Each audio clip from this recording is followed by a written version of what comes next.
was the fall of 1944.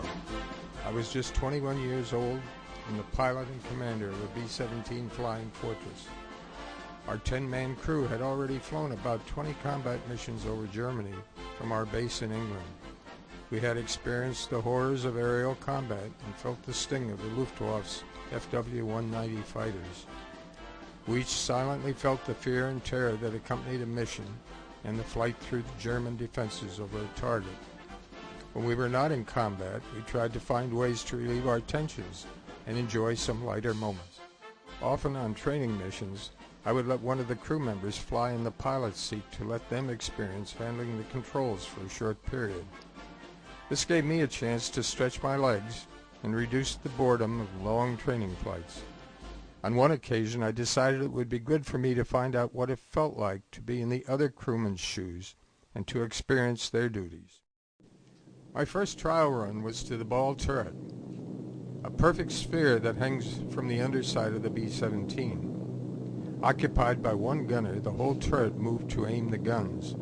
These were the most important of our guns since they were the only ones to protect the underside of our plane. After reviewing the procedures for getting into the turret, I entered through its only access when in flight, a small hatch in the top of the ball. As I lowered myself into the sphere, I had a queasy feeling that I was leaving the airplane. As I placed my feet in the footrests and settled down into the seat, my knees slowly pulled up to my shoulders. This was a normal position for a ball turret gunner.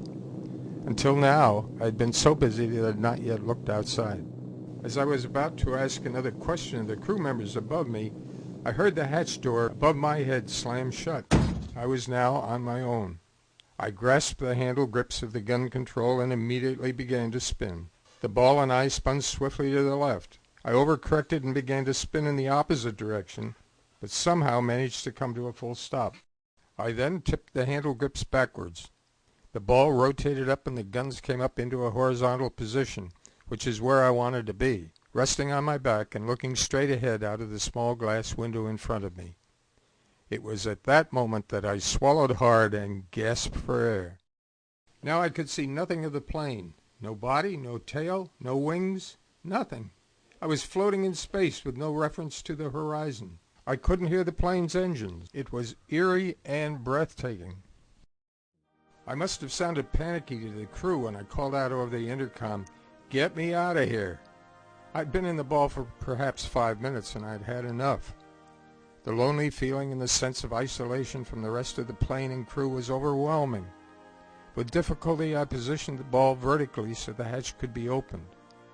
My crew later told me that I set a record for getting out of that ball. That was my first, last, and only experience in the ball turret. Afterwards, I realized it took a special kind of person to fly the ball turret. Each crew member owes a debt of gratitude to these men.